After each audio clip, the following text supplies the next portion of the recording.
Yo guys, bali ganito ang itsura ko araw-araw pagkatapos ko mag-ehersisyo.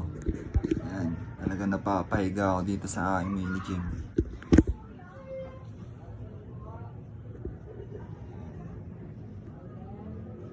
Ginamit natin power bank.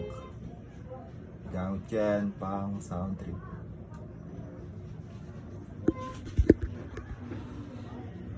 Yo, sa mga kalalakihan na talagang gusto na magbago, pagdadaanan nyo to. Masarap naman to sa pakiramdam pagkatapos gawin. Yun lang. Sana yung mga bisyo nyo matanggal nyo na rin. Dahil di nyo alam kung gaano kasarap sa pakiramdam tsaka sa utak.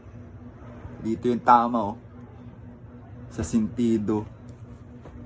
Haha. Yun lang. Trust the process mga tol. Cheers!